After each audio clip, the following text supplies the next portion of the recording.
Gira el coche ahora, Antonio. Ahora. Mi voz salió tan alta que mi esposo casi choca con otro vehículo en la carretera. Mis manos temblaban mientras sostenía aquella bolsa negra que mi hijo me había pedido que llevara. Dentro de ella, escondido entre ropa inocente, había algo que cambiaría a nuestra familia para siempre. Durante 15 años ayudé a mi hijo financieramente, sacrifiqué mis ahorros, le presté dinero que nunca regresó. Pero nunca imaginé que sería capaz de esto. Pero antes de continuar, asegúrate de ya estar suscrito al canal y escribe en los comentarios: ¿desde dónde estás viendo este video? Nos encanta saber hasta dónde están llegando nuestras historias. Mi nombre es Margarita, tengo 67 años, y siempre creí que mi mayor propósito en la vida era ayudar a mi familia. Mi esposo Antonio y yo trabajamos toda la vida para ahorrar una jubilación cómoda. Nuestro único hijo, Felipe, de 42 años, había perdido su trabajo hace 6 años y desde entonces vivíamos en un ciclo interminable de préstamos que, en el fondo, yo sabía que nunca serían pagados. Todo comenzó con pedidos pequeños. Mamá, ¿puedes ayudarme con la renta este mes? Prometo que te pago cuando cobre. Pronto vinieron las cuentas de agua, luz, los útiles escolares de mi nieto Pedro, los pagos del coche nuevo que no tenían condiciones para comprar. Antes de darme cuenta, estaba manteniendo a toda su familia. La esposa de Felipe, Renata, siempre me trató con una educación fría. Nunca mostró gratitud genuina por los sacrificios que hacíamos. Yo veía el modo en que ella rodaba los ojos cuando mencionaba que necesitábamos tener más cuidado con el dinero, como si fuera mi obligación seguir bancando su estilo de vida. Hace 2 meses, cuando me pidieron 25,000 pesos para inscribir a Pedro en un colegio particular porque lo estaban intimidando en la escuela pública, finalmente puse un límite. Ya no puedo más, hijo. Nuestro dinero de la jubilación se está acabando. Vamos a buscar otra escuela pública, hablar con la dirección sobre el bullying. La mirada que me dio Felipe en ese momento fue como si lo hubiera traicionado, como si decir no, después de años diciendo sí, fuera un crimen imperdonable. En las semanas siguientes, el trato cambió drásticamente. Ya no me dejaban ver a Pedro los fines de semana. Cuando llamaba, siempre tenían excusas. Está durmiendo. Estamos saliendo ahora. Tiene mucha tarea. Cada negativa era como una puñalada en mi corazón. Entonces, hace 3 días, llegó la sorpresa. Felipe llamó, sonando más animado que en los últimos meses. Mamá, estamos pensando en hacer un viaje a Tequesquitengo este fin de semana. Un amigo nos prestó su casa de campo. Creemos que sería genial ir todos, para que Pedro pase un tiempo con los abuelos. ¿Qué te parece? Mi corazón se aceleró de alegría. Finalmente una oportunidad de ver a mi nieto, de arreglar las cosas. ¡Claro, hijo! ¡Nos encantaría ir! Genial. Ah, y mamá, ¿podrías llevarnos una bolsa extra? Nuestro coche ya está lleno con las cosas de Pedro. Sin problema, respondí sin dudar.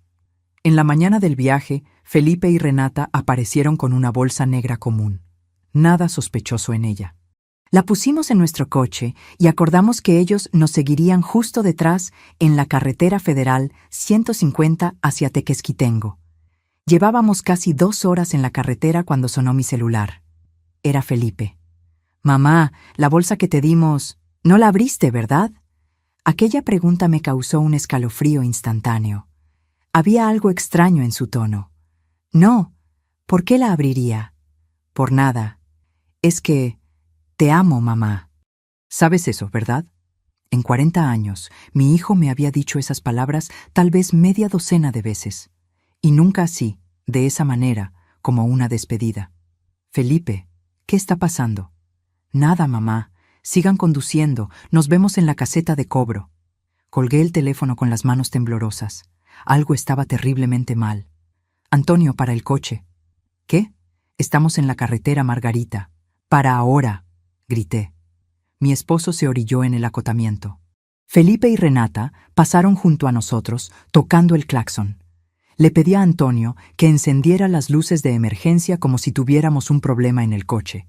Con el corazón acelerado, abrí la bolsa negra. Aparté algunas camisetas, un pijama infantil, un estuche de lápices de colores de Spider-Man que reconocí como un regalo que le di a Pedro en su cumpleaños. Y entonces, en el fondo, encontré paquetes envueltos en plástico negro. Mi sangre se congeló. Incluso a mi edad, yo sabía exactamente lo que era aquello. Eran sustancias ilícitas, muchas de ellas. «Dios mío, Antonio», susurré, mostrándole a mi esposo. Nos estaban usando de mulas. Felipe y Renata habían planeado usar a sus propios padres como transportadores de sustancias ilícitas, sabiendo que una pareja de ancianos probablemente no sería revisada con tanto rigor en las barreras policiales de la carretera. El destino nunca fue una casa de campo en Tequesquitengo. Íbamos a algún lugar donde entregarían la mercancía. «¡Gira el coche ahora, Antonio! ¡Ahora!», grité, sintiendo una mezcla de pánico y rabia que nunca había experimentado. Mi marido me miró con los ojos desorbitados, pero no cuestionó. Hizo un retorno en la primera oportunidad, mientras yo veía por el espejo retrovisor el coche de Felipe detenerse y empezar a volver también. «¿Qué vamos a hacer?», preguntó Antonio, su voz temblando tanto como sus manos en el volante. «Llama a la policía», respondí, sintiendo un nudo en la garganta. Nuestro propio hijo estaba dispuesto a mandarnos a la cárcel, Antonio. No tenemos elección. En el momento en que Antonio marcó el 911, sentí como si estuviera traicionando mi propia sangre. Pero ¿qué elección teníamos? Si éramos atrapados con esa cantidad, pasaríamos nuestros últimos años en una celda de prisión. «Emergencia, ¿cuál es su situación?», respondió una voz femenina. Antonio me miró, su rostro pálido como el papel. «Necesito reportar un suceso.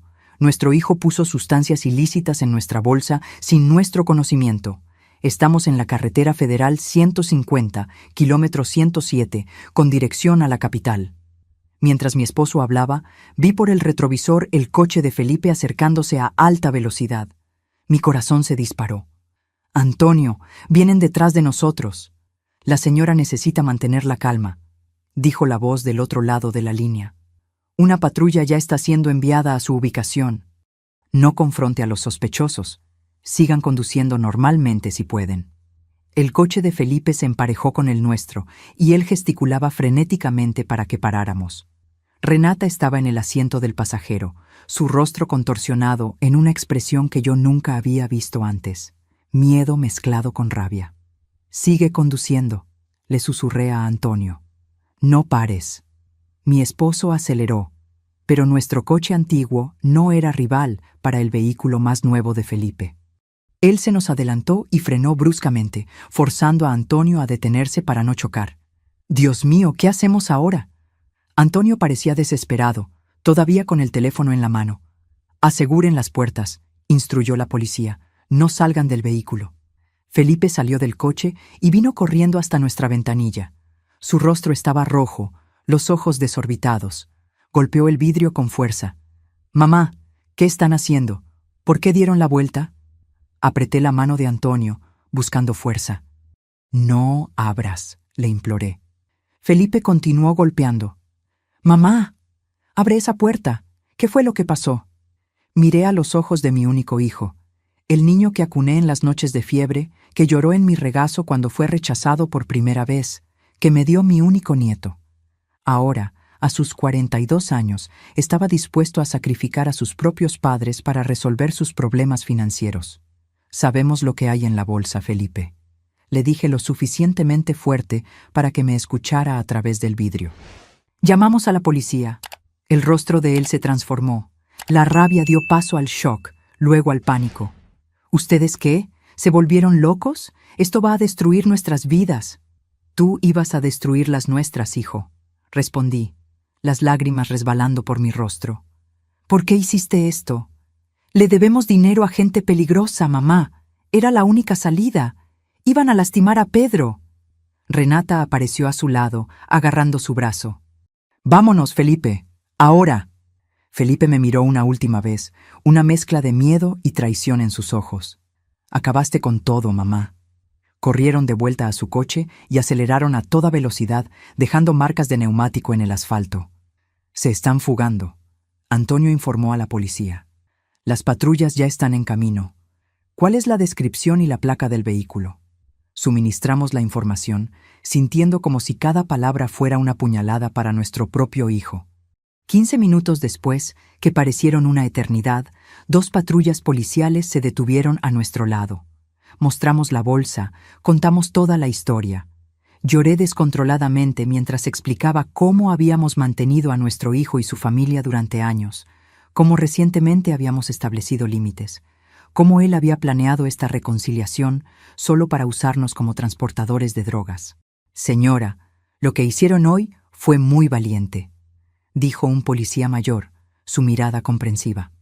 Lamentablemente, vemos muchos casos donde criminales usan a ancianos y familiares como mulas precisamente porque rara vez son abordados en los retenes. Ustedes probablemente salvaron sus propias vidas hoy. Me quedé sentada en el acotamiento, sosteniendo la mano de Antonio mientras se llevaban la bolsa y registraban nuestra declaración. Una policía se acercó con un vaso de agua. «¿Y mi nieto?», pregunté, mi voz casi desvaneciéndose. «Pedro solo tiene 10 años. Estaba en el coche con ellos. Estamos en búsqueda del vehículo ahora. Si el niño está con ellos cuando sean localizados, el DIF será activado para garantizar su seguridad». Sentada allí, en medio de la nada, entre el cielo abierto y el asfalto caliente, pensé en todas las veces que había cedido a los pedidos de Felipe, todas las veces que renuncié a mis necesidades para satisfacer las de él, todas las veces que ignoré las señales de que algo estaba mal porque quería creer que mi hijo todavía era la persona que crié para ser. «Vamos a llevarlos de vuelta a casa», dijo el policía. «Necesitan estar disponibles en caso de que tengamos más preguntas». En el camino de vuelta me quedé en silencio absoluto, mirando por la ventana los paisajes que horas antes habían parecido tan prometedores. Antonio sostenía mi mano, su pulgar haciendo pequeños círculos en mi piel, como siempre hacía cuando yo estaba angustiada. «¿Hice lo correcto?», pregunté finalmente, mi voz quebrándose. «¿Y si lastiman a Pedro? ¿Y si...?» «Margarita», Antonio me interrumpió, su voz firme a pesar de los ojos llorosos. «Ellos pusieron drogas en nuestra bolsa. Estaban dispuestos a dejar que nos encarcelaran. Eso no es amor, no es familia. Hiciste lo único que podías hacer». Pero aquella noche, sola en la cama que compartí con Antonio por 45 años, no pude dormir. Me quedaba imaginando dónde estaría Pedro, si estaría asustado, si entendería por qué la abuela había traicionado a sus padres. El teléfono sonó a las 3:17 de la mañana. Contesté antes del segundo tono. «Señora Margarita», era la voz de la policía. «Encontramos a su hijo y a su esposa intentando cruzar la frontera estatal. Están detenidos». «¿Y mi nieto?», pregunté, mi corazón casi saliéndose por la boca. «El niño está bien, está con la asistente social ahora. Como parientes más cercanos, ustedes tienen preferencia en la custodia temporal, si lo desean». No dormí el resto de la noche. Antonio y yo nos sentamos en el pequeño porche trasero, mirando las estrellas desaparecer mientras el día amanecía. No necesitamos hablar mucho. Después de 45 años juntos, nuestros silencios decían más que palabras. «Vamos a buscar a Pedro», dije finalmente, cuando el sol ya coloreaba el horizonte. «¿Estás segura, Margarita? ¿Tenemos edad para cuidar a un niño de 10 años?» Miré a mi esposo, a sus manos callosas de una vida de trabajo, a los ojos que ahora mostraban el peso de una traición impensable. «¿Qué elección tenemos? Es nuestro nieto. No puedo dejarlo ir a un albergue o a una familia desconocida. No después de todo esto». Antonio asintió lentamente. «Siempre has tenido un corazón más grande que el mundo». A las 8 de la mañana estábamos en el DIFE, Desarrollo Integral de la Familia. La consejera, una mujer de mediana edad con ojos amables, nos recibió en su sala pequeña y sofocante. «Pedro está bien físicamente, pero está muy asustado y confuso», explicó. «No entiende por qué sus padres fueron llevados por la policía ni por qué no puede ir a casa». «¿Qué le dijeron?», pregunté. «Solo que hubo un problema y que necesitábamos encontrar un lugar seguro para que se quedara por ahora. Creemos que es mejor que ustedes le expliquen de la manera que consideren apropiada». Cuando Pedro entró en la sala, mi corazón se encogió. Parecía tan pequeño, tan vulnerable con su camiseta de Batman arrugada y el pelo despeinado. Sus ojos, tan parecidos a los de su padre, estaban rojos e hinchados. ¿Abuela? Su voz era solo un susurro. ¿Dónde están mi papá y mi mamá?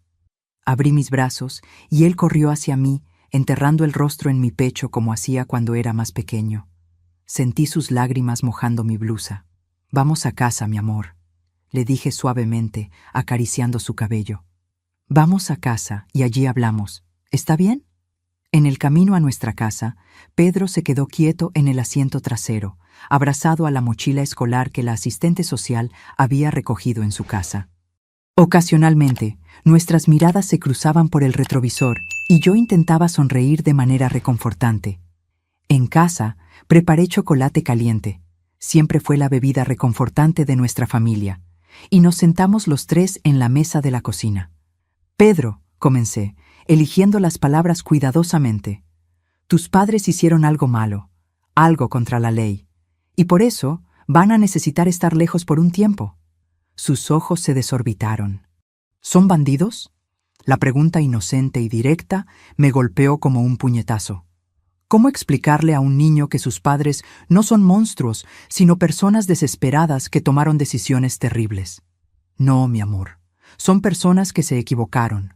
Las personas buenas a veces hacen cosas malas cuando están asustadas o desesperadas. Fue por el dinero, ¿verdad?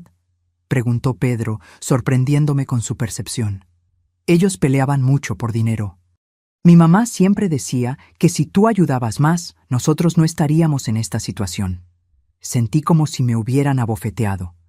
¿Así era como Renata me retrataba a su propio hijo? ¿Como una abuela avara que se negaba a ayudar lo suficiente? Pedro, abuela y abuelo ayudaron a tus padres por muchos años, explicó Antonio, su voz gentil pero firme. Les dimos mucho dinero, más de lo que podíamos, de hecho. Pero a veces, no importa cuánto des, nunca es suficiente si la persona no sabe administrar. Pedro movió su cuchara en el chocolate, creando pequeños remolinos. Lo sé, yo los oía discutir a veces. Papá decía que era solo un préstamo más, y mamá decía que ustedes se lo debían por ser su único hijo. Cada palabra de Pedro era una revelación dolorosa de cómo éramos vistos por la familia de mi hijo. No como personas generosas que sacrificaron su propia seguridad financiera, sino como un banco que nunca cerraba, una fuente de recursos a ser explotada. Pedro, ¿sabes por cuánto tiempo vas a tener que quedarte aquí? Preguntó, cambiando de tema. La señora del DIF dijo que puede ser un tiempo largo, que va a depender del juez. Levantó los ojos, súbitamente alarmado. ¿Ustedes también me van a mandar lejos?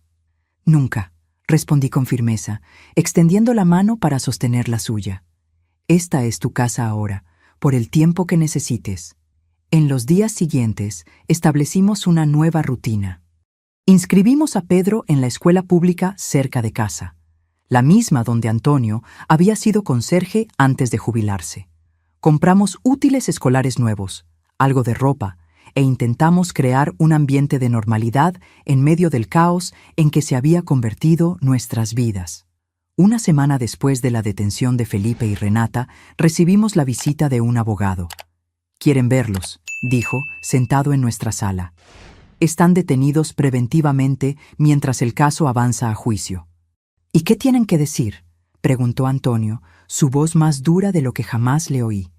«Alegan que fueron forzados por narcotraficantes, que estaban siendo amenazados y no vieron alternativa. Están pidiendo que ustedes paguen por su defensa». Solté una risa amarga que no reconocí como mía. ¿Después de todo lo que hicieron?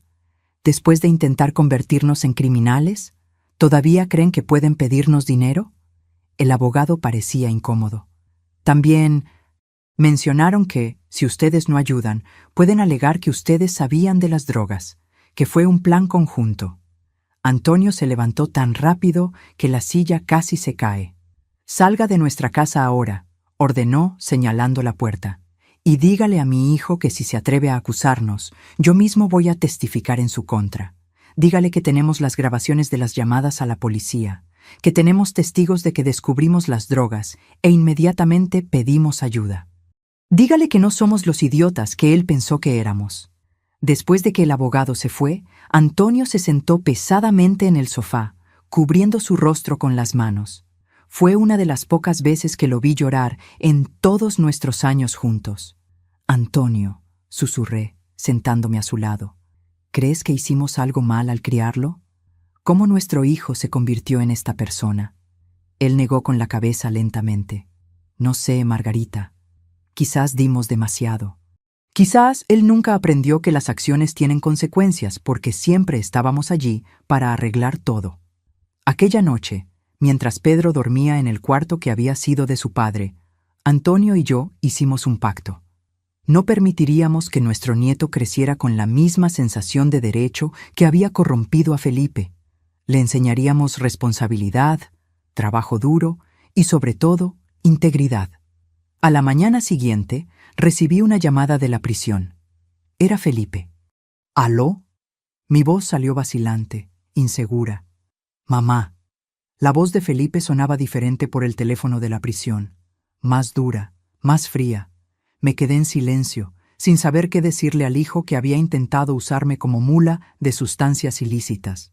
Destruiste nuestras vidas, continuó cuando se dio cuenta de que yo no hablaría. ¿Sabes lo que les pasa a personas como yo en la cárcel?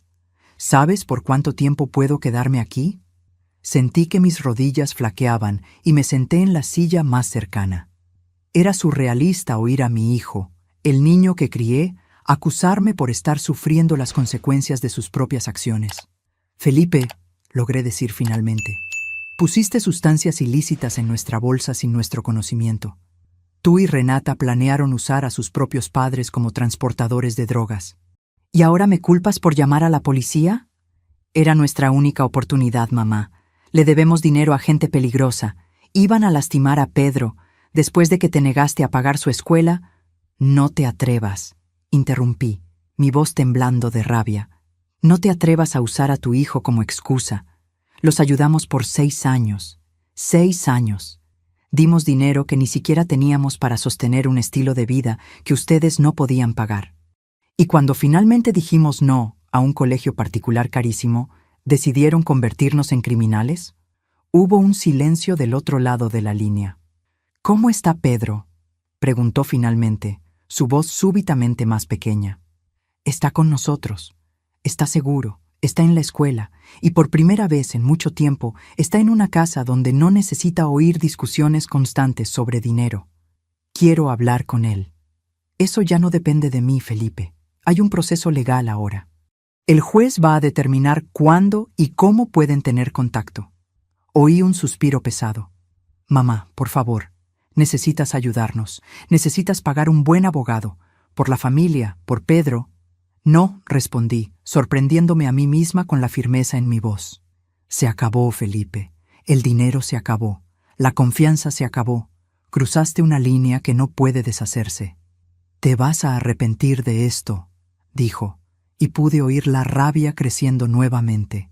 Cuando yo salga de aquí. Si estás amenazando a tus propios padres ahora, Felipe, sugiero que pienses bien, interrumpí. Cualquier amenaza será reportada inmediatamente a las autoridades. Voy a cuidar a Pedro y darle la estabilidad que él merece. Es mi única responsabilidad ahora. Colgué el teléfono con las manos temblorosas.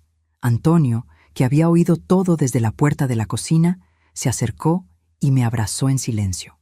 Nos quedamos así. 2 ancianos apoyándose mutuamente, intentando procesar cómo nuestro único hijo se había convertido en un extraño amenazador. Las semanas se transformaron en meses. La vida con Pedro trajo una rutina nueva y sorprendentemente reconfortante. Él iba a la escuela por la mañana. Yo preparaba su almuerzo y lo ayudaba con las lecciones. Por la tarde, Antonio lo llevaba a jugar fútbol en el campito del barrio o a andar en bicicleta. Por la noche nos sentábamos juntos a cenar, algo que rara vez sucedía en su casa, como descubrimos. Pedro nos contó que generalmente comía solo viendo televisión mientras sus padres discutían en otra habitación. «Abuela», me preguntó Pedro una noche, mientras yo le arreglaba las cobijas, ¿por qué mis padres peleaban tanto por dinero si ustedes los estaban ayudando? La pregunta me tomó por sorpresa. Pedro era mucho más perceptivo de lo que imaginábamos. Bueno, cariño, a veces las personas quieren más de lo que pueden tener. Tus padres querían una casa grande, coches nuevos, viajes, escuela cara para ti, pero no tenían suficiente dinero para todo eso.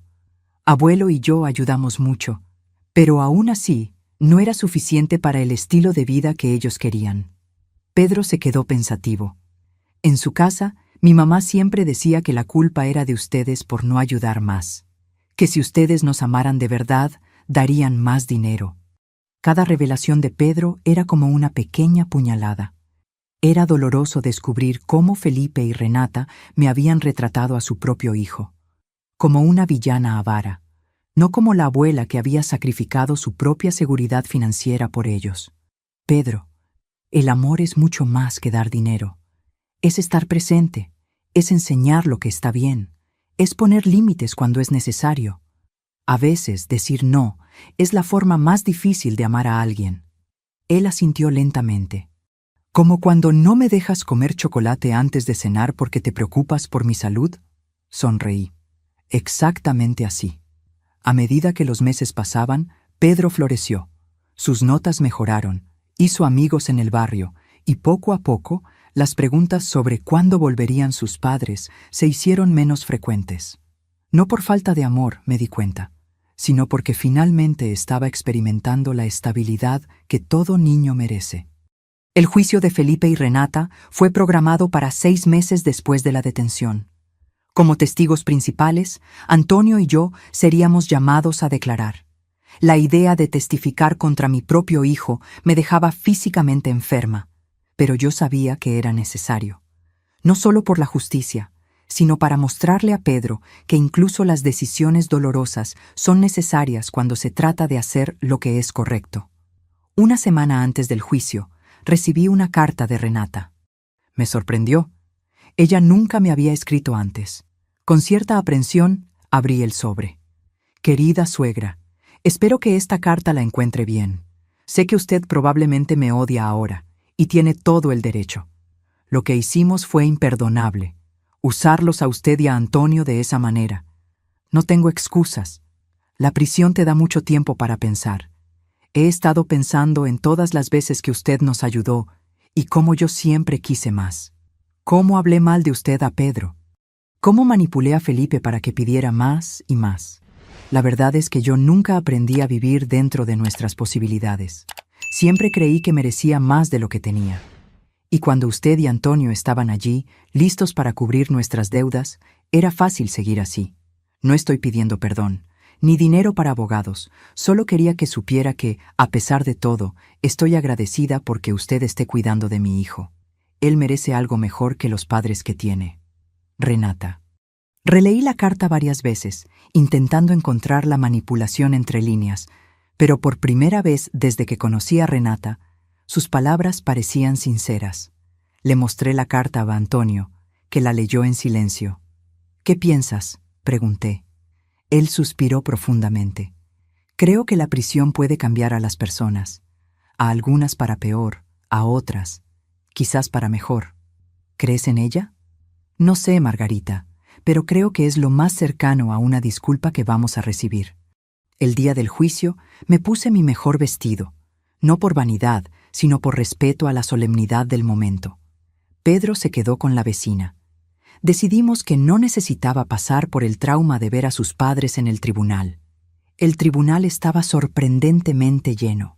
Aparentemente, el caso de padres ancianos siendo usados como mulas por sus propios hijos había atraído la atención de los medios locales.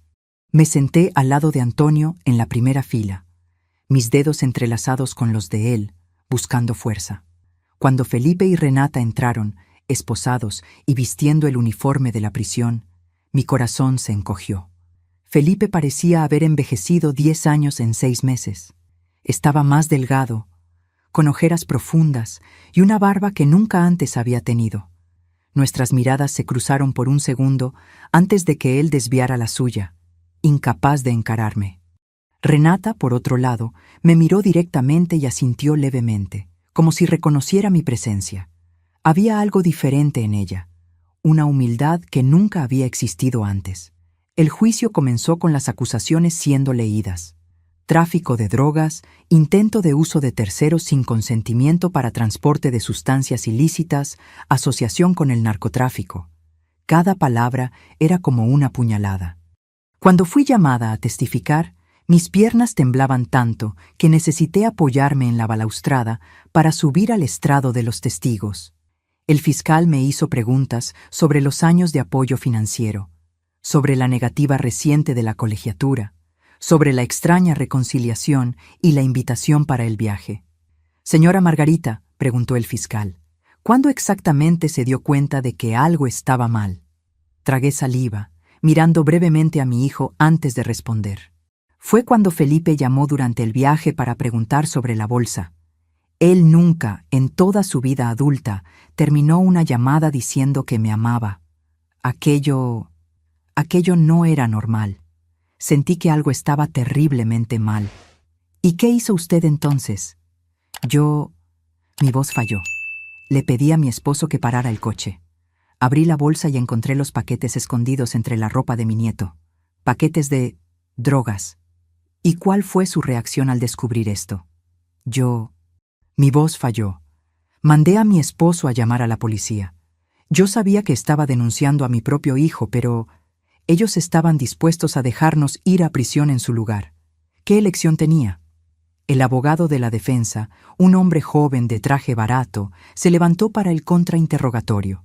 «Señora Margarita, usted afirma que mantuvo a su hijo y a su familia durante años. ¿Está consciente de que, al hacer esto, puede haber creado una dependencia financiera que los llevó a tomar medidas desesperadas cuando usted súbitamente cortó ese apoyo?» Sentí que la sangre me subía al rostro.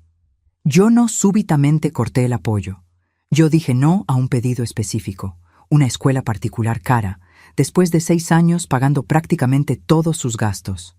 Y aun si hubiera cortado todo de golpe, ¿eso justifica convertir a sus propios padres en narcotraficantes involuntarios? El abogado retrocedió un poco ante mi indignación. «No estoy sugiriendo una justificación, señora.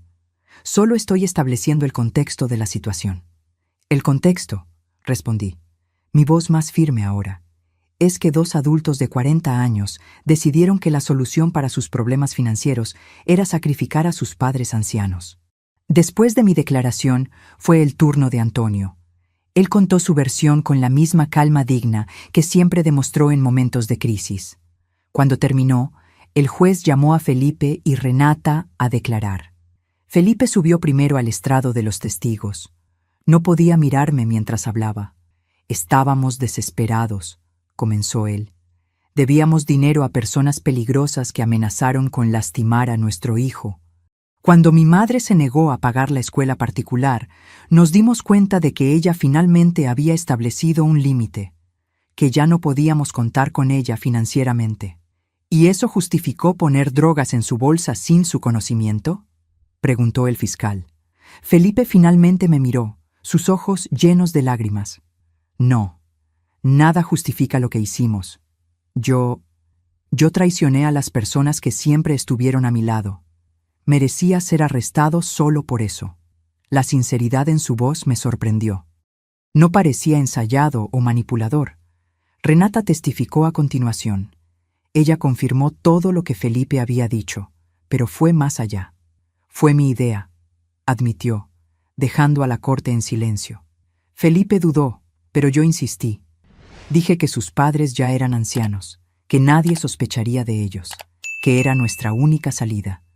Manipulé a mi marido de la misma forma que manipulé a mis suegros por años. El juicio duró 3 días. En el último día, después de las consideraciones finales, el juez anunció su decisión. Felipe y Renata Carvalho, este tribunal los considera culpables de todas las acusaciones. Sin embargo, considerando la ausencia de antecedentes penales, la confesión espontánea y el aparente arrepentimiento, sentenció a ambos a 4 años de prisión, con posibilidad de progresión a régimen semiabierto después de cumplir 1/3 de la pena. 4 años. Mi hijo pasaría 4 años en prisión por algo que él mismo había elegido hacer. Pedro crecería durante esos años sin sus padres. Y yo, una abuela de 67 años, sería responsable de criar a un preadolescente. Después del juicio, el abogado de Felipe nos preguntó si nos gustaría hablar con él brevemente antes de que fuera llevado de vuelta a la prisión. Miré a Antonio, que asintió levemente. En una pequeña sala al lado del tribunal, encontramos a Felipe, todavía esposado, pero sin la presencia de los guardias dentro de la sala. «Mamá», comenzó él tan pronto como entramos, su voz embargada, «sé que no merezco su perdón. Lo que hicimos no tiene excusa». «¿Por qué, Felipe?», pregunté, la pregunta que me había atormentado por meses. «¿Por qué harías algo así con nosotros después de todo lo que hicimos por ti?». Él bajó la cabeza. «Porque durante años ustedes siempre estuvieron allí para limpiar mis desastres. Siempre que me equivocaba, ustedes lo arreglaban. Creo que nunca realmente crecí. Nunca aprendí a lidiar con las consecuencias de mis propios errores». «¿Y ahora?», preguntó Antonio, su voz calmada pero firme. «¿Ahora?». Felipe respiró hondo. «Ahora quiero que cuiden a Pedro mejor de lo que yo cuidé. No quiero que crezca como yo, creyendo que el mundo le debe algo». «La custodia de él todavía será decidida por el juez», dijo Antonio. «Lo sé, y voy a recomendar que se quede con ustedes. Pedro necesita estabilidad, mejores ejemplos que Renata y yo fuimos». Aquellas palabras, viniendo de mi hijo, me tomaron completamente por sorpresa. Por primera vez desde el inicio de aquel infierno, vi un atisbo del chico que yo había criado, un atisbo de integridad y responsabilidad. «Voy a intentar ser alguien mejor cuando salga de aquí», continuó. «Alguien que ustedes y Pedro puedan respetar nuevamente». Cuando el guardia vino a buscar a Felipe, hice algo que no planeaba. Abracé a mi hijo. Fue un abrazo rápido, todavía cargado de dolor y desconfianza, pero también de una pequeña esperanza de que, quizás, algo bueno pudiera salir de todo aquel desastre. En el camino de vuelta a casa, Antonio y yo permanecimos en silencio por un largo tiempo. «¿Crees que realmente cambió?», pregunté finalmente. Antonio consideró por un momento. «No sé. La prisión cambia a las personas, pero no siempre para mejor. Creo que solo el tiempo lo dirá». «¿Y nosotros? ¿Qué pasa ahora?».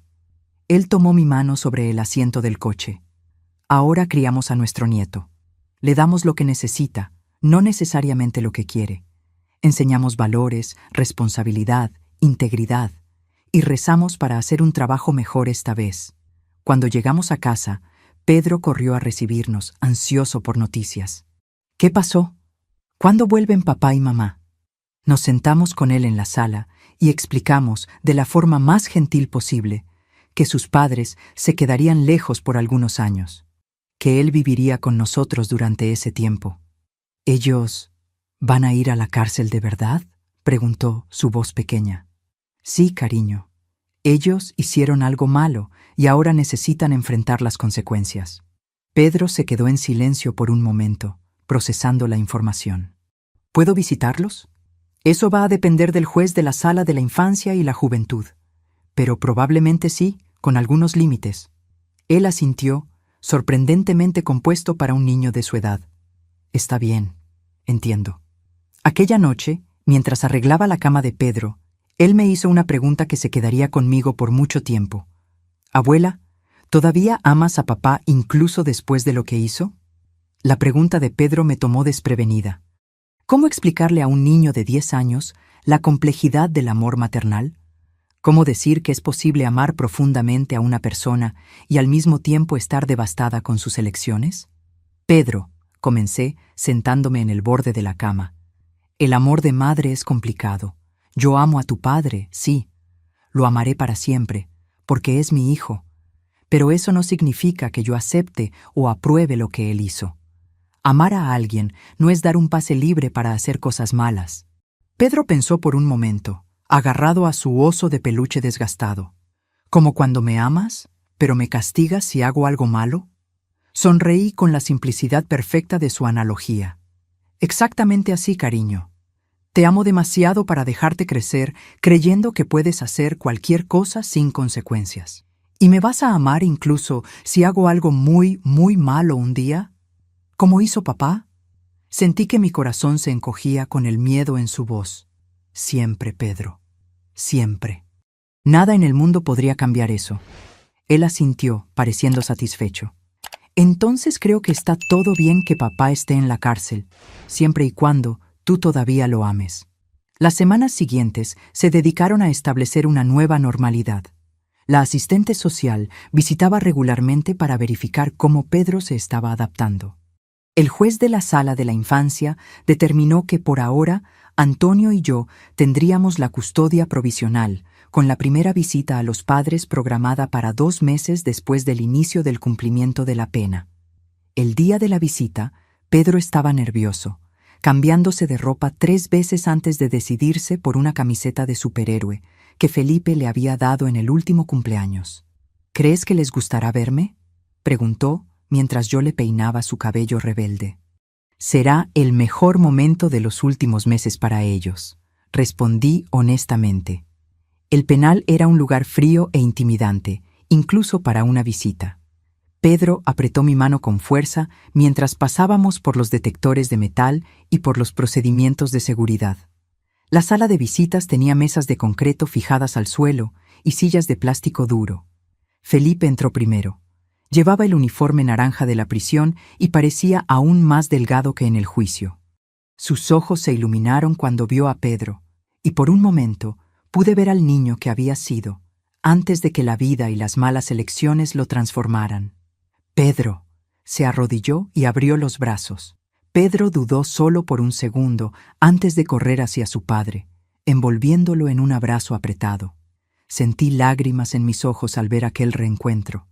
Por más errores que Felipe hubiera cometido, él era y siempre sería el padre de Pedro. Renata entró justo después. Estaba diferente. El cabello, antes cuidadosamente teñido y arreglado, ahora mostraba raíces grises. El rostro, sin el maquillaje que nunca la vi sin, parecía más viejo y más cansado. Pero cuando vio a Pedro, su sonrisa fue genuina. Me senté en una mesa cercana, dándoles algo de privacidad mientras Pedro contaba animadamente sobre la escuela nueva, los amigos que había hecho, el perro que Antonio estaba considerando adoptar para él. La abuela me ayuda con la tarea todos los días, oí a Pedro decir, y el abuelo me está enseñando a jugar ajedrez. Dijeron que cuando sea lo suficientemente bueno, vamos a ir a un torneo. Felipe me miró por encima de la cabeza de Pedro, sus ojos comunicando una gratitud silenciosa que las palabras no podían expresar. Después de casi 1 hora, un guardia anunció que la visita estaba terminando. Felipe abrazó a Pedro largamente. «Sé bueno con tus abuelos», dijo. «Escucha lo que dicen. Son más sabios de lo que yo jamás fui». «¿Cuándo vas a volver a casa, papá?», preguntó Pedro, la pregunta que yo sabía que él estaba conteniendo. Felipe me miró nuevamente antes de responder. «Va a tomar un tiempo, hijo, pero cuando vuelva voy a ser un mejor padre, lo prometo». Mientras Pedro se despedía de Renata, Felipe se acercó a mí.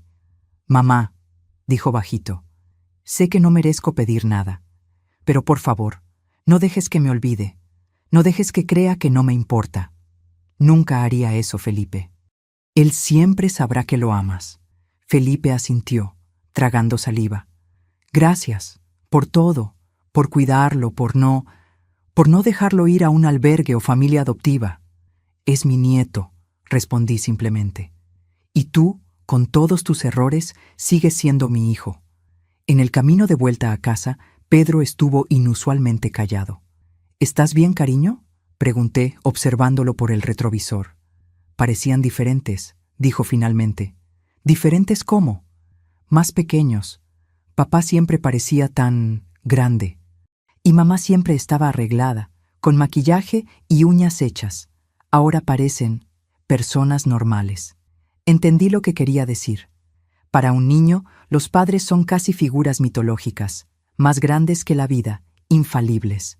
Ver a Felipe y Renata en la prisión, vulnerables y disminuidos, debió haber sido un shock para la visión que Pedro tenía de ellos. «Están aprendiendo algunas lecciones difíciles», expliqué. «A veces necesitamos perderlo todo para darnos cuenta de lo que realmente importa». «¿Cómo qué?». «Como la familia, como ser honesto, como asumir responsabilidad por nuestros errores en lugar de intentar que otras personas paguen por ellos». Pedro se quedó en silencio el resto del camino, perdido en pensamientos que yo solo podía imaginar. Los meses se transformaron en un año.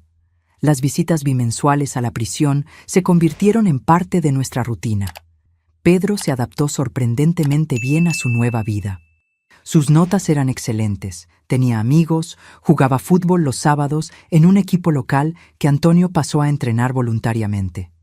La asistente social que nos visitaba regularmente comentó cómo Pedro parecía más feliz y seguro que cuando lo conoció.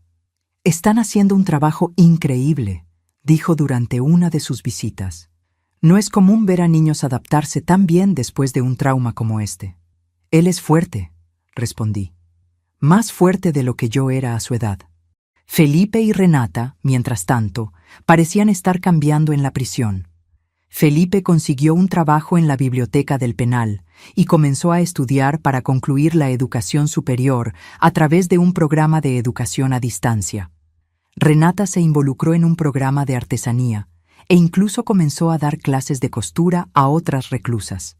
En las visitas siempre preguntaban sobre la escuela de Pedro, sus actividades, su desarrollo. Parecían genuinamente interesados en su vida, no solo preocupados por cuándo podrían retomarla. En una de las visitas, cerca de 1 año y medio después de la detención, Felipe me pidió que habláramos a solas por unos minutos. «Mamá, he estado pensando mucho», comenzó, su tono más serio de lo habitual. «Cuando yo salga de aquí, no quiero que tú y mi padre nos mantengan de nuevo». Levanté las cejas, sorprendida con la declaración. «Quiero hacer las cosas de la manera correcta esta vez», continuó. «Estoy estudiando, conseguí una cualificación en contabilidad. Voy a buscar un empleo, vivir dentro de nuestras posibilidades, sin coches que no podemos pagar, sin escuelas particulares caras. Es bueno oír eso, hijo. Y quiero que me prometas una cosa», dijo, inclinándose hacia adelante.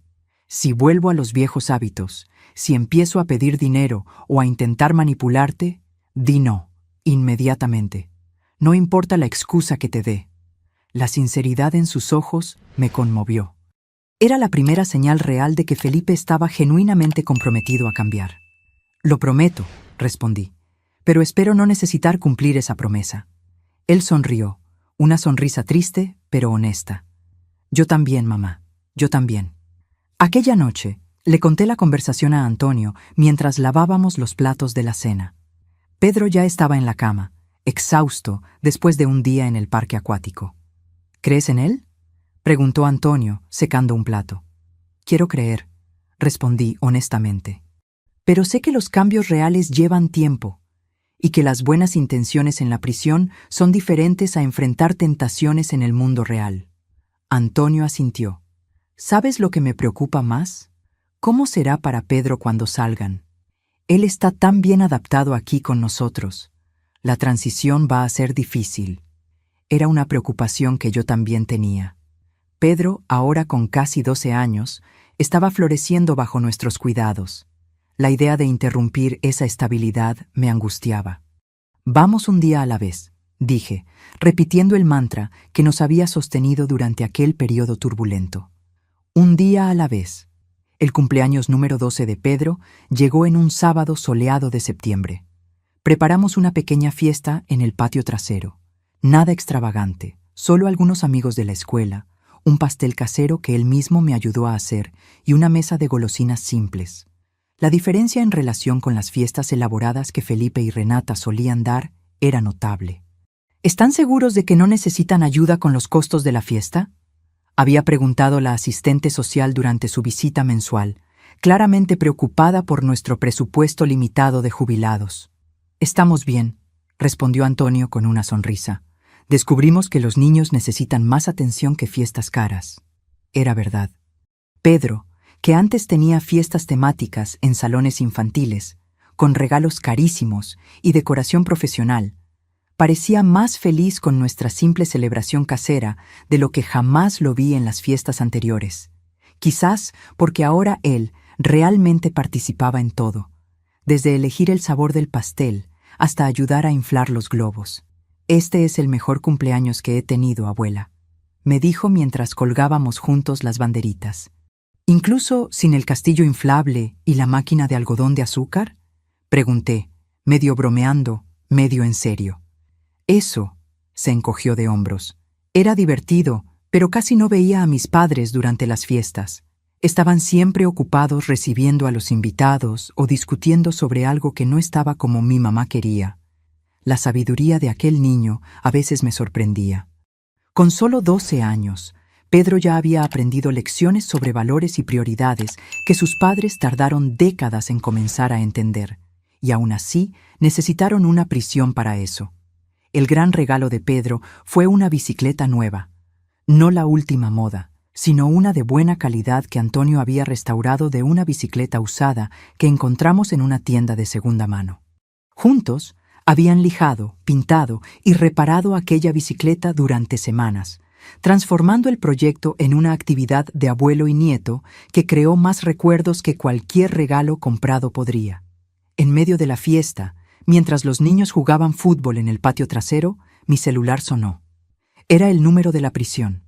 Felipe había recibido permiso especial para llamar en el cumpleaños de su hijo. «¿Mamá? ¿Pedro está cerca?» «Sí, Felipe.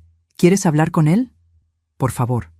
Llamé a Pedro, que vino corriendo, el rostro rojo de la prisa y sonriendo de oreja a oreja. «Es tu padre», dije, entregándole el teléfono. Pedro conversó animadamente por unos minutos, describiendo la fiesta, los amigos, la bicicleta que el abuelo le había reparado. «Sí, papá, me está gustando mucho», dijo en respuesta a algo que Felipe preguntó. Abuela y abuelo dijeron que quizás podamos ir a pescar el próximo feriado a la finca del vecino de ellos. Cuando terminó la llamada, Pedro me devolvió el teléfono. «Papá quiere hablar contigo de nuevo». «Gracias, mamá», dijo Felipe cuando tomé el teléfono. «Por darle un cumpleaños normal, feliz. Sé que no es la fiesta que Renata y yo daríamos, pero es exactamente lo que él necesita, Felipe. Cosas simples, hechas con amor». Hubo una pausa del otro lado de la línea. «No sé cómo agradecerles por todo lo que están haciendo. Sigue estudiando, sigue mejorando. Es el mejor agradecimiento que puedes darnos. Mamá, hay algo más. Presenté una solicitud para régimen semiabierto. Los abogados creen que tengo buenas posibilidades, con el buen comportamiento y los cursos que he tomado aquí». Sentí un nudo en el pecho. Régimen semiabierto significaba que Felipe estaría fuera de la prisión durante el día, volviendo solo para dormir. Era el primer paso para su liberación completa, que estaba prevista para dentro de poco más de un año, con las reducciones por buen comportamiento. «Eso es bueno, hijo», logré decir, intentando mantener la voz estable. «Sé que es complicado», continuó, claramente percibiendo mi vacilación. «Pedro está bien establecido con ustedes ahora. No quiero estropear eso, pero quiero empezar a formar parte de su vida de nuevo, poco a poco». «Claro», respondí automáticamente, mientras mi mente giraba con las implicaciones. Vamos a hablar de eso en la próxima visita». Después de que colgué, Antonio notó mi expresión preocupada. «¿Qué pasó, Margarita?». Le conté sobre la solicitud de Felipe para el régimen semiabierto. Antonio se quedó en silencio por un momento, pensativo. «Era de esperarse», dijo finalmente. «No podíamos mantenerlo alejado para siempre. Es el padre del niño después de todo. Lo sé, es solo que Pedro está tan bien, tan equilibrado. Tengo miedo de que todo se desestabilice cuando Felipe empiece a volver a su vida». Antonio tomó mi mano. «No podemos controlar eso, querida. Solo podemos hacerlo mejor y estar allí para Pedro, pase lo que pase». 2 semanas después, recibimos la noticia. La solicitud de Felipe había sido aprobada. A partir del mes siguiente, estaría en régimen semiabierto, trabajando durante el día en una cooperativa que empleaba a exreclusos y volviendo a la prisión solo para dormir. Nos sentamos con Pedro para explicarle lo que eso significaba. «Tu padre va a poder verte más frecuentemente ahora», explicó Antonio. «Podrán pasar algunas horas juntos los fines de semana, quizás incluso salir a por un helado o ir al parque». Los ojos de Pedro se iluminaron. «¿Podrá ver mis partidos de fútbol?». «Probablemente sí, si es durante el horario permitido». «¿Y mi mamá?». «Tu madre todavía está en régimen cerrado», expliqué. «Seguirán visitándola cada 2 semanas, como siempre». Pedro asintió, absorbiendo la información. ¿Y dónde voy a vivir? Todavía con ustedes, ¿verdad? La preocupación en su voz era evidente. Después de casi 2 años viviendo con nosotros, nuestra casa se había convertido en su puerto seguro. Sí, cariño, aseguré. Sigues viviendo aquí por ahora. Cuando tu padre sea completamente liberado, ahí sí el juez decidirá los nuevos arreglos. Pero eso todavía va a tardar un poco. ¿Y si quiero seguir viviendo aquí incluso después? La pregunta flotó en el aire, pesada con sus implicaciones. Antonio y yo intercambiamos miradas. Eso es algo que tendremos que discutir con tu padre cuando llegue el momento, dijo Antonio cuidadosamente. Pero recuerda que tu padre te ama mucho y también quiere lo que sea mejor para ti. El primer encuentro de Pedro con Felipe fuera de la prisión ocurrió un sábado. Felipe, todavía usando un brazalete electrónico, parecía incómodo en su ropa civil, como si hubiera olvidado cómo vestirse como una persona común. Acordamos encontrarnos en un parque cerca de casa. Me quedé a cierta distancia, dándoles privacidad pero manteniéndolos bajo mi vista. Vi a Felipe abrazar a Pedro largamente. Los vi conversando mientras caminaban por el parque. Vi a Felipe aplaudir entusiasmado cuando Pedro mostró algunas maniobras con el balón de fútbol.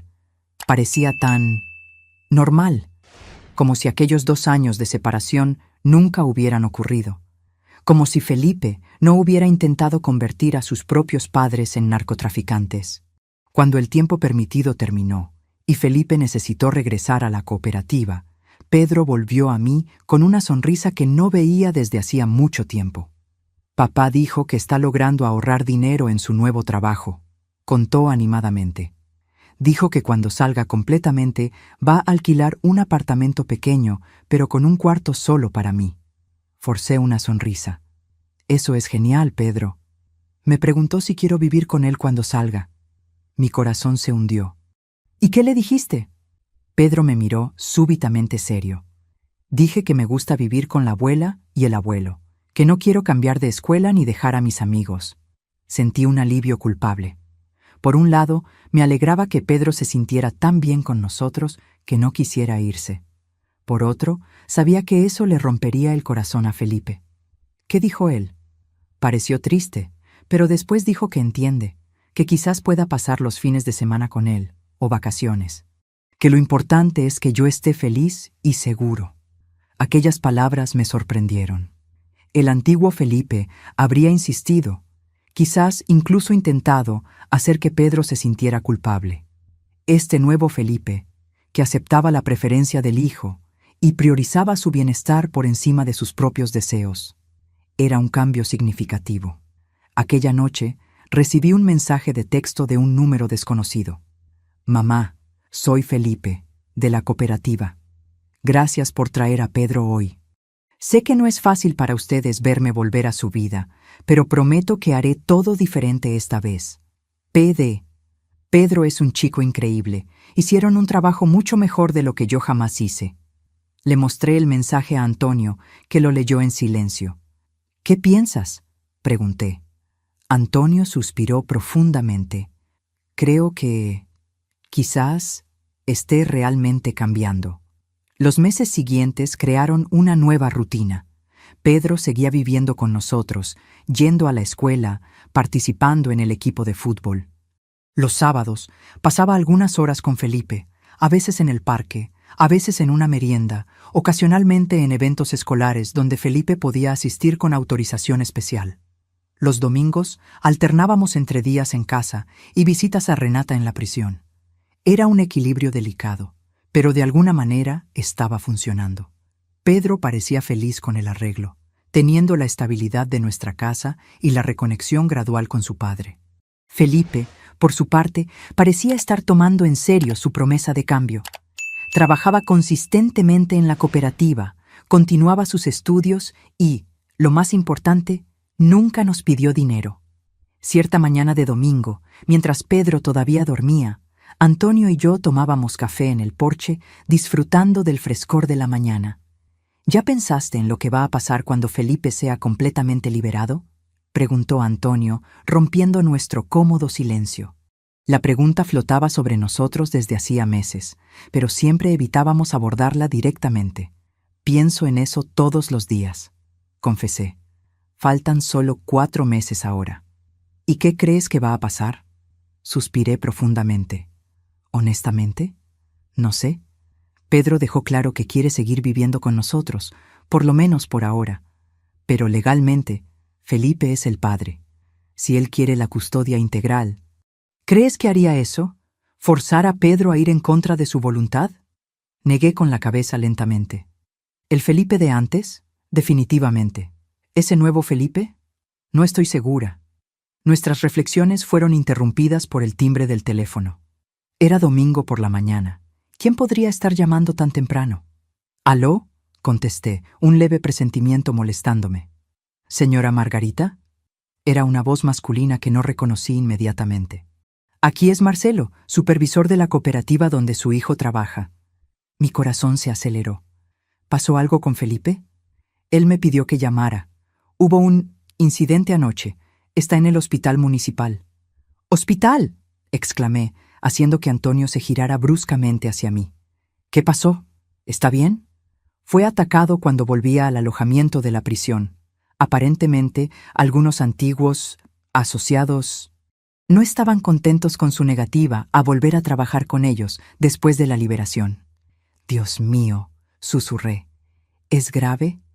Algunas costillas rotas, corte profundo en el brazo, conmoción cerebral. Pero va a sobrevivir. Está pidiendo verla a usted y a Pedro. La administración penitenciaria autorizó la visita al hospital. Colgué el teléfono y rápidamente le expliqué la situación a Antonio. Decidimos no contar todos los detalles a Pedro, solo que su padre se había lastimado y estaba en el hospital. El hospital público estaba lleno aquel domingo. Seguimos por el pasillo abarrotado hasta llegar al lecho de Felipe. La visión de él me choqueó. El rostro hinchado y morado, uno de los ojos completamente cerrado, el brazo vendado y suspendido. «Mamá», murmuró cuando me vio, su voz ronca. «¿Viniste?» «Claro que vine, hijo». Pedro corrió al borde de la cama, sus ojos desorbitados de preocupación. «Papá, ¿qué pasó? ¿Te caíste?» Felipe intentó sonreír, pero la contusión en el rostro transformó la expresión en una mueca. «Algo así, campeón. Pero no te preocupes, tu padre es fuerte. Me voy a poner bien pronto». Después de que Pedro fue llevado por Antonio a comprar algo en la cafetería, Felipe sostuvo mi mano. «Fue la gente de mi pasado», dijo bajito. «Aquellos a quienes les debía dinero. Los mismos que nos pusieron en aquella situación con la bolsa. ¿Vinieron a por ti después de todo este tiempo?» Felipe asintió levemente. «Me estuvieron presionando durante semanas. Querían que volviera a trabajar para ellos cuando saliera. Distribución lo llaman. Narcotráfico es el nombre real. Y te negaste». «Me negué», confirmó, un leve orgullo en su voz a pesar del dolor. «Dije que estaba fuera de esa vida, que tenía un hijo que criar, un futuro limpio que construir». Miré a mi hijo, acostado en aquella cama de hospital, lastimado por haber tomado la elección correcta por primera vez en tanto tiempo. Sentí un orgullo que no sentía hacía años. «Dijeron que van a volver», continuó Felipe, su voz ahora un susurro tenso. «Que van a ir a por mí, y si es necesario, a por Pedro». Sentí que la sangre se me helaba en las venas. «¿A por Pedro?» «Mamá». Felipe apretó mi mano, sus ojos intensos a pesar de las heridas. «Yo no puedo quedarme aquí. No puedo ponerlos a ustedes o a Pedro en riesgo. Cuando me liberen, necesito irme, lejos, donde no puedan encontrarme». «Pero, ¿y Pedro? ¿Tus planes de alquilar un apartamento, de tener un cuarto para él?» «Es por eso que estoy hablando contigo ahora», respondió, su voz embargada.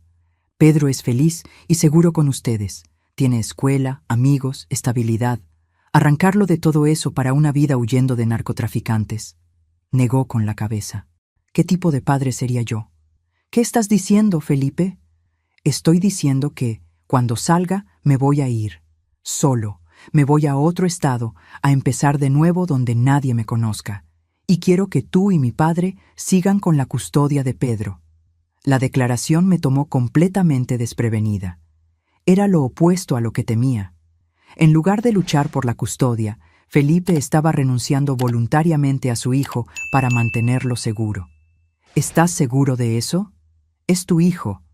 Y porque es mi hijo, necesito hacer lo que es mejor para él, no lo que es más fácil para mí. Tragó saliva, visiblemente emocionado.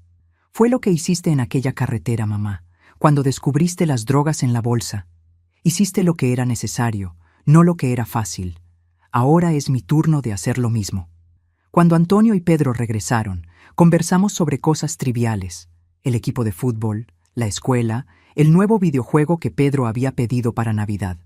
Pero mi mente estaba girando con la conversación anterior. 2 días después, Felipe fue dado de alta y regresó al régimen semiabierto, ahora con protección adicional. En las semanas siguientes, comenzó a preparar a Pedro para la idea de que necesitaría mudarse cuando fuera liberado. Por causa del trabajo, hijo. Conseguí una oportunidad en Ciudad de México. Es una nueva oportunidad, una nueva vida.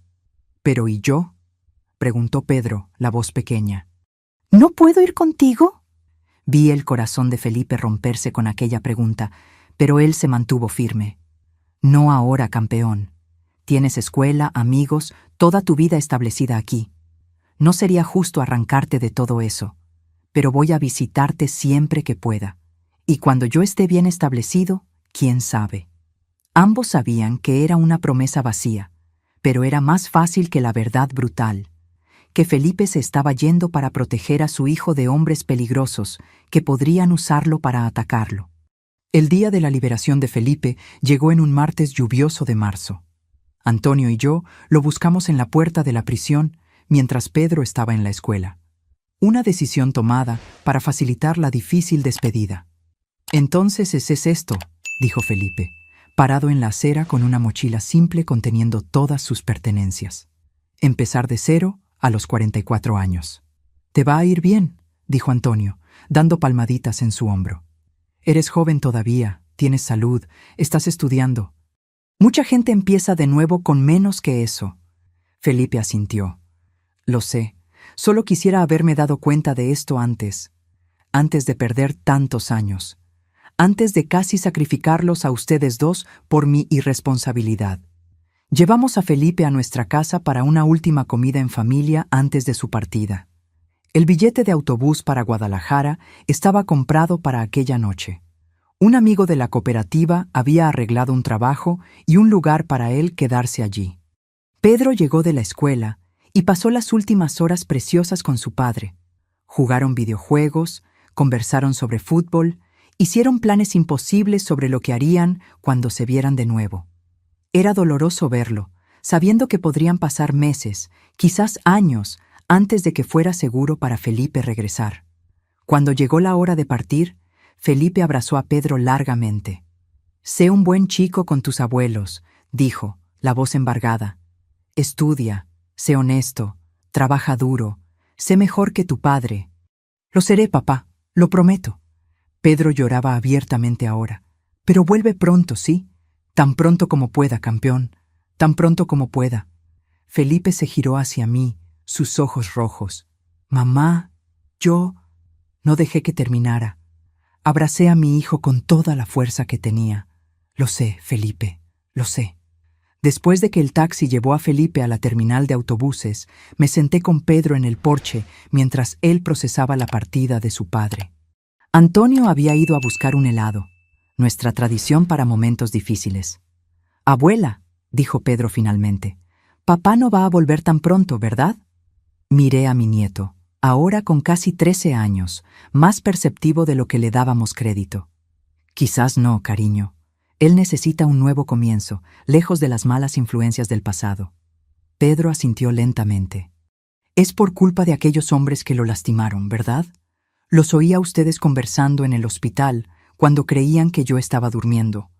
Respiré hondo, sorprendida. «Sí, Pedro, tu padre se está yendo para mantenerte seguro». En lugar de enojarse con la verdad, Pedro pareció aceptarla con una madurez sorprendente. «Entonces nos está protegiendo, como un héroe». «Sí», respondí, sintiendo lágrimas en mis ojos. «Exactamente como un héroe». 3 meses después, Renata también fue liberada para régimen semiabierto. A diferencia de Felipe, ella no tenía pasado previamente involucrado con el narcotráfico y pudo permanecer en la ciudad. Comenzó a trabajar en una fábrica textil y a alquilar un pequeño cuarto. Pedro la visitaba regularmente, y ella, a diferencia de todo lo que yo podría haber esperado, siempre respetó nuestro papel como guardianes principales de él. «Sé que Pedro está mejor con ustedes», me dijo cierta vez, mientras esperábamos a que Pedro terminara un partido de fútbol. «Ustedes le dieron la estabilidad que Felipe y yo nunca conseguimos ofrecer». Pasó un año. Felipe llamaba regularmente a Pedro, enviaba regalos ocasionales en fechas especiales, pero nunca regresó a visitar. A través de videoconferencias, vimos que parecía estar prosperando. Había ganado peso, su rostro tenía color de nuevo, sus ojos brillaban con una serenidad que nunca había tenido antes. En una de esas llamadas, él pidió hablar conmigo a solas. «¿Cómo estás, hijo?», pregunté cuando Pedro dejó la sala. «Bien, mamá, realmente bien. Trabajo fijo, apartamento pequeño pero decente. Incluso estoy saliendo con alguien». «Qué bueno, hijo. ¿Y es seguro ahora?». Él suspiró. «Todavía no. La semana pasada me enteré de que todavía preguntan por mí por ahí. Es mejor seguir lejos por ahora». Asentí, entendiendo el dolor detrás de aquella decisión continua. «Mamá», continuó, «quería darte las gracias». «¿Por qué?». «Por decir no aquel día, por parar el coche, por llamar a la policía». Sonrió tristemente. «Parece una locura agradecer por eso, pero si ustedes hubieran seguido conduciendo, si hubieran sido atrapados con aquellas drogas, no solo ustedes estarían presos, sino que yo nunca habría cambiado. Habría seguido en esa vida, tomando decisiones terribles, hasta acabar muerto o preso por algo mucho peor». Sentí las lágrimas correr por mi rostro. Yo solo hice lo que cualquier madre haría para proteger a su familia. «No, mamá. Hiciste lo que una madre sabia haría. Una madre que sabe que amar no es dar todo, no es siempre decir sí. A veces, el amor más profundo es decir no, es establecer límites, es dejar que la persona enfrente las consecuencias de sus propios errores». Aquellas palabras se quedaron conmigo en los años siguientes. Mientras Pedro crecía, mientras Antonio y yo envejecíamos, mientras nuestra familia, rota y remendada, encontraba su nuevo normal. Pedro tiene 17 años ahora. El próximo año irá a la universidad, la primera persona de la familia en hacerlo. Felipe todavía está en Ciudad de México, construyó una nueva vida, y aunque la distancia continúa, el vínculo con su hijo nunca se rompió completamente. Renata, sorprendentemente, se convirtió en una presencia constante y positiva, habiendo aprendido a respetar límites que antes parecía incapaz de reconocer. En cuanto a mí, a mis 72 años, miro hacia atrás a aquella tarde en la carretera, el momento en que grité a Antonio que girara el coche, y sé que fue la decisión más difícil y más importante de mi vida. Fue el momento en que me di cuenta de que amar no significa permitir todo, que establecer límites no es crueldad, y que a veces decir no es el mayor regalo que podemos darle a alguien. Cuando abrí aquella bolsa y vi lo que mi hijo había escondido allí, mi mundo se desmoronó. Pero de las ruinas de aquel día construimos algo nuevo, una familia imperfecta, con cicatrices, pero más fuerte y más honesta de lo que jamás fuimos antes. Como dijo Pedro recientemente, en un trabajo escolar sobre su familia, a veces necesitamos perderlo todo para descubrir lo que realmente importa. Mi padre aprendió eso de la manera más difícil, pero gracias a la valentía de mi abuela, todos nosotros aprendimos también. Ahora, si te gustó esta historia, haz clic en este próximo video que está apareciendo en la pantalla porque en él hay una historia de traición y revuelta como nunca has visto antes.